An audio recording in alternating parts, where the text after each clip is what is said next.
You're just being stubborn, Juno. It's been 3 days. Nadia's voice cracked against the kitchen tile, frustration spilling from her as the metal bowl clattered beside her feet. The food lay untouched, the same soft chicken he used to inhale, but the black shepherd didn't flinch. He sat by the back door, ears low, eyes locked on something far beyond the pane of glass, somewhere deeper than any human could reach. It had started the morning the rain stopped. Before that, the storm had raged for days, soaking the earth, drowning the centrales, even muting the wind chimes that used to sing by the garden path.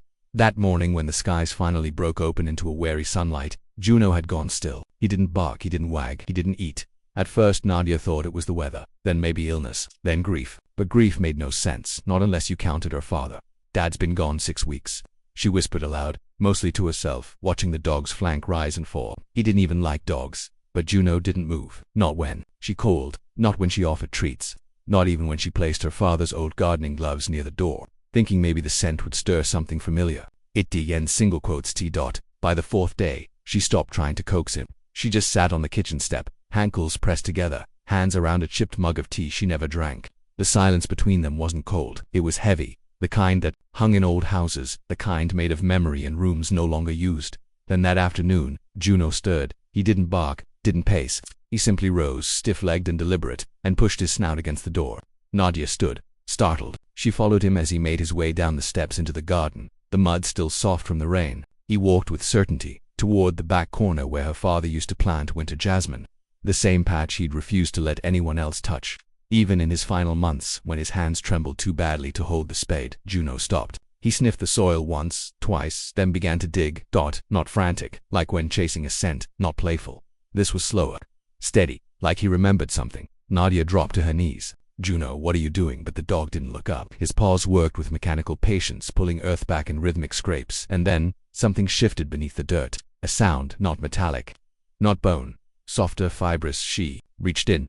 What she pulled out was a cloth bundle, wrapped in faded red velvet. She recognized it instantly. Her father's old handkerchief, tied carefully, the way he used to knot herbs for drying. Her breath caught as she undid it. Inside, nestled between dried rosemary and pressed petals, was a note, folded, yellowed, at the edges to Nadia for when I forget how to say it. Her hands trembled. She unfolded the rest slowly, careful not to tear the fragile paper.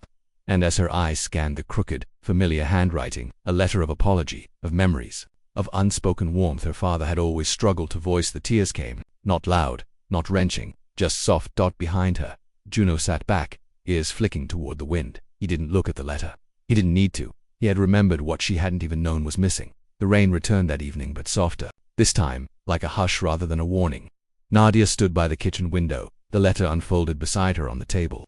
She'd read it 5 times already, each time finding a different pause in her father's words, a different weight. In the way he had written, I didn't know how to be the kind of father you needed. That sentence alone had gutted her. And still, Juno wouldn't eat. Even now, after digging up the note, after finding the one thing that had no scent, no flavor, no noise, he only lay curled in the hallway outside her bedroom, paws twitching. In quiet dreams, Nadia sat cross-legged beside him that night, her back against the wall, a blanket draped over her shoulders. She didn't cry again. There were no tears left for what had already passed, but 1,000 unspoken memories circled in her mind like moths drawn to a dying light. The mornings her father used to clip back the jasmine before school, the way he never hugged but always left warm food, the silence he used as a language. He should have been angry. All that time, all those years of wondering why she never quite fit into his world. And yet, here she was, holding onto a damp piece of paper like it was breath itself. She pressed it to her chest and leaned her head back against the wall, the faint sound of Juno's breathing anchoring her to something real, something alive. By morning, something had shifted again. She woke to the sound of scraping, not frantic but determined. Not far from the first spot, out near the side where the ivy had started climbing again, where the old wooden bench sat half sunken into the earth, Juno was there, digging. Nadia's heart pounded as she stepped into her boots and rushed outside. The air was crisp, the kind of cold that hinted autumn had arrived early. Dew clung to the grass, and Juno's fur glistened with the moisture as he dug deeper. She didn't stop him. She crouched beside him, hands pressed to the soil. Again, the same rhythm, the same calm urgency. This time he didn't find a bundle. He found a box. Small, wooden, about the size of a jewelry case, but heavier. The clasp was rusted, but the moment her fingers touched it, something inside her twisted. She knew this box. She remembered it vaguely from her childhood, the one he always kept locked in his drawer, the one he said held nothing but broken watches. She opened it slowly. Inside were photographs, black and white, edges curling with time. A woman she didn't recognize at first. Then another photo, Her father, younger, almost smiling, holding hands with that same woman. And then Nadia realized it was her mother, not the one who raised her, not the quiet woman who left when she was 5 and never came back. This woman, her face was softer, warmer, unfamiliar, and yet uncannily kind. There was a letter folded beneath the photographs, a different handwriting, lighter, flowing. My dearest Reza, I'm sorry I couldn't stay. I was never meant for quiet lives and garden fences. But thank you for loving me when I didn't deserve it. Tell Nadia. Tell her the best parts of me are in her too. Nadia couldn't breathe. The woman in the photograph wasn't her mother. She was something else, someone before. Someone her father had loved so deeply it shattered him. And she realized now that the silence he wore wasn't made of indifference. It was made of grief. Loss he never explained. Pain he never shared. Juno sat beside her, tail still, eyes steady, as if he had known this too. As if he had carried this, a secret, buried with the same weight as the velvet-wrapped note. She placed the photos back into the box, hands trembling. The garden felt different now, no longer just a place her father tended, but a vault, a map of unspoken things. Back inside, she didn't speak for hours.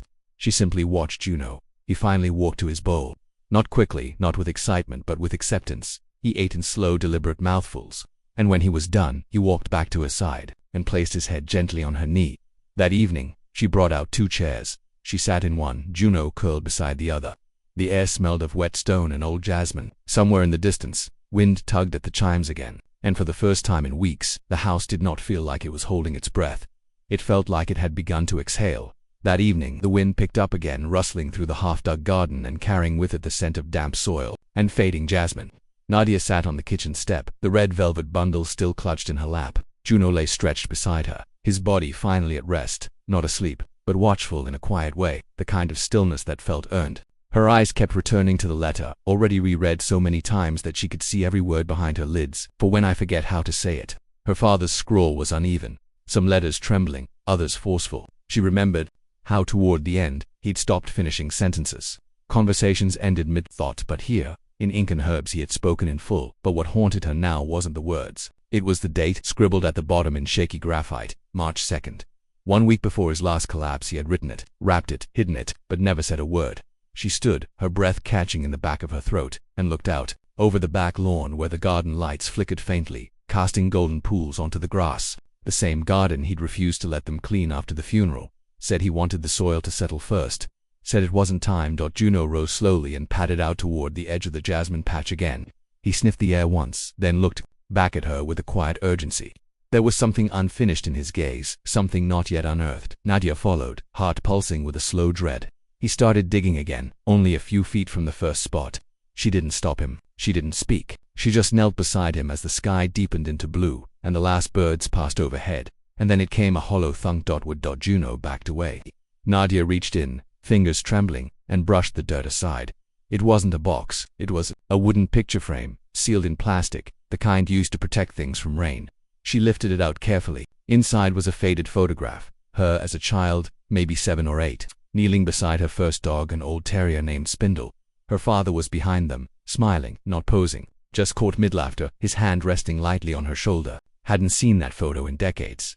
Taped behind the frame was another note, but shorter. Don't forget who taught you to love the hard ones. Her breath caught. She hadn't expected that. She hadn't remembered Spindle had been mean to everyone except her.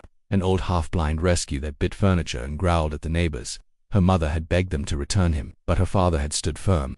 The dog stays, he'd said. No one teaches loyalty like the difficult ones. The memory flooded back, sharp and sudden. And it wasn't really about the dog anymore. Her father had been that way too, tough, abrupt, impossible at times, but he had stayed. Through grief, through illness, through losing her mother. He had stayed, even when it was hard, especially then. She sat down in the dirt, the frame in her lap, and let the tears come quietly, no longer afraid of them. Juno pressed his head against her shoulder, gently, as though saying, now you know. The wind died down. The garden lights steadied. Inside the house was dark, but not empty. Later, she returned to the kitchen and warmed a bowl of chicken and rice. She placed it gently on the floor and said nothing. Juno approached, sniffed, and this time he ate. Not in hunger, in understanding, as though something had been put back in place. That night, before sleep, she placed the photograph on the mantel and lit a candle beside it. She didn't pray. She didn't whisper to the air, but in the quiet warmth of the flickering light, something between them, dog, daughter, and memory settled into peace. Not closure, not quite, but peace, soft and weightless, like old petals pressed between the pages of a forgotten book. found again only when the time was right, and somewhere in the garden, under earth still damp from grief and rain, Jasmine stirred. Nadia didn't sleep that night. She left a velvet-wrapped note on the table, untouched since she'd read it the third time, and sat cross-legged on the cold kitchen floor beside Juno. He hadn't moved from his spot near the back door. Every now and then his ears twitched or his eyes followed the shadows shifting in the garden under the moonlight, but mostly he was still, like a sentinel, or maybe a memory that refused to fade. She kept glancing at the soil outside, now turned over and darkened with moisture. The hollow where Juno had dug still visible under the trembling branches of the jasmine bush. That corner of the garden would never be just a garden again. It held something sacred now, not just the note, but everything her father had never managed to say when he was alive. The next morning arrived with wind, not loud, not storming, but the one kind of wind that carries something with it. Whispers, perhaps, or the stirring of old regrets. Nadia watched it move through the hedges as she sipped her tea, a hollow ache in her throat. She still hadn't told anyone about the letter. It felt like it wasn't meant to be shared, at least not yet.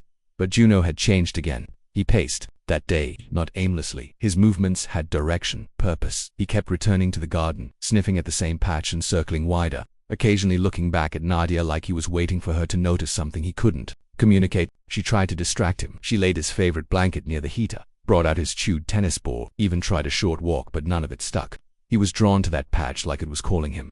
By late afternoon, Juno began pawing at a different corner of the garden, not the jasmine bed father left, near the crumbling stone bench where her father used to sit during his good days. It had always seemed like a peaceful spot. It caught the morning light in winter. Birds liked to land nearby. Her mother had once tried to plant tulips there, but they never took. Not again, Juno, she muttered, stepping down the porch stairs. You already gave me one ghost. Don't tell me there's more. But the dog didn't flinch. His front paws scratched deliberately, disturbing the soil with that same rhythm, slower than instinct, more patient than hunger. Nadia hesitated, heart beginning to pound in her throat. She dropped to her knees again. It didn't take long before her fingers hit something, not velvet this time, but tin, a small rusted box, maybe the size of a paperback. She lifted it gently, the earth falling away in clumps. It rattled faintly in her hands. The lid took some coaxing. When it finally gave, it creaked open to reveal another note wrapped around a black and white photograph. The photo was of a girl, maybe 8 years old, standing beside a younger man with a familiar jawline and laughing eyes. Her father, not old and bitter, but alive, warm. The child looked like Nadia, but it wasn't her. She knew that instantly. The note was shorter this time, just a date, a name, and one sentence scrawled in fading ink. Tell her I didn't forget. I just didn't know how to come back. Nadia felt her whole body go cold. Her fingers tightened around the paper as if it might float away. Who was she? Who had he meant to tell? What hadn't he come back from? Juno wind low and soft, and nudged her elbow. She turned toward him, her face stricken, eyes searching his for something, anything. But dogs don't speak in riddles. They only remember, and remember, Juno did. She walked back inside in a daze, the photo pressed against her chest. Her father had never spoken of siblings. He barely mentioned his childhood at all, brushing past it with sharp humor and silence. But the way he sat by that bench, the way he lingered there on long afternoons, staring at nothing. The next few hours blurred. She sat by the window, the tin box beside her, Juno curled at her feet. She made phone calls, hesitant, shaky, first to her aunt, in another city, then to an old neighbor who used to live next door when she was little. She asked quiet questions, strange questions. She heard names she didn't recognize. She took notes on the back of a junk mail envelope. One of the names matched the girl in the photo. Her name was Elise. That the story came together in pieces, fragments whispered through phone static and long pauses.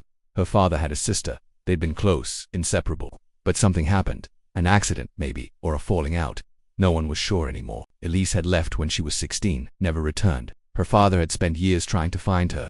Then he stopped speaking of her entirely. He buried her photo. He buried the apology. He buried a part of himself in the garden. And Juno had known Nadia. Sat there long after the calls ended, her eyes glassy, her thumb stroking the edges of the old photo. It wasn't just grief Juno had sensed. It was something heavier, a silence that had never been lifted, a story unfinished, a name never spoken aloud again. Outside, the wind had softened.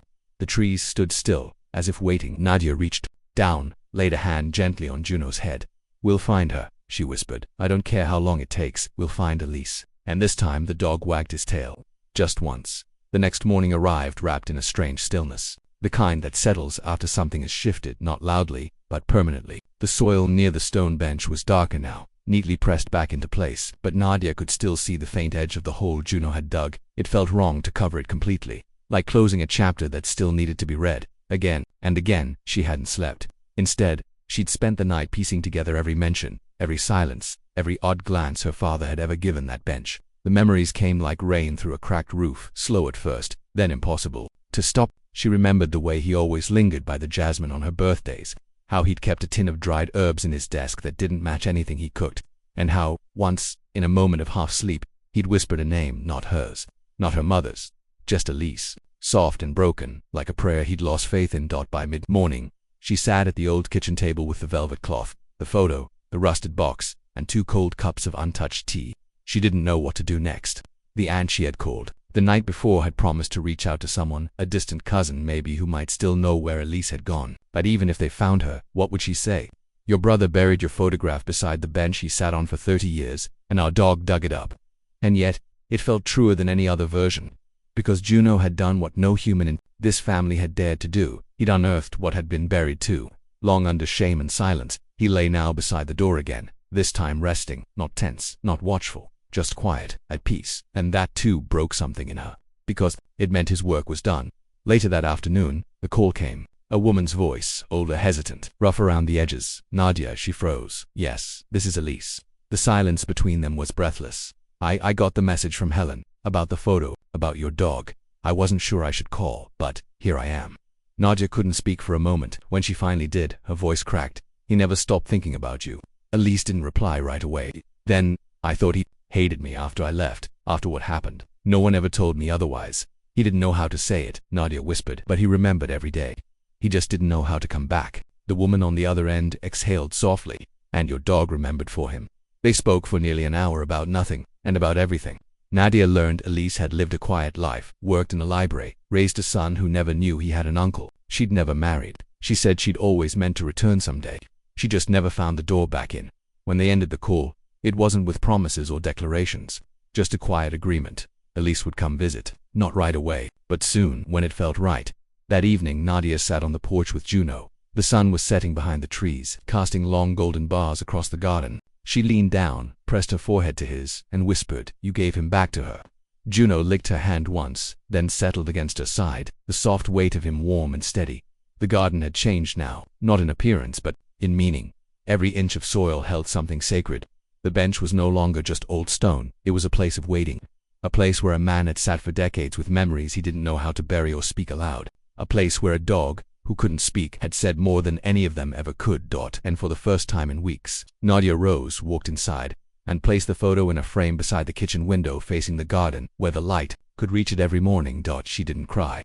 Not because the sadness was gone, but because something softer had taken its place, a quiet sense of repair, of something old beginning again. The wind rustled the jasmine leaves, and Juno shifted beside her chair, letting out a long breath. In the end, it wasn't the letter, it wasn't the photograph, it wasn't even the truth. It was the act of remembering, and the courage to bring what was buried back into the light. And that was love. Even if it arrived through the pores of a silent, grieving dog. Even if it came too late to be spoken, it still mattered, it still counted, and it still healed.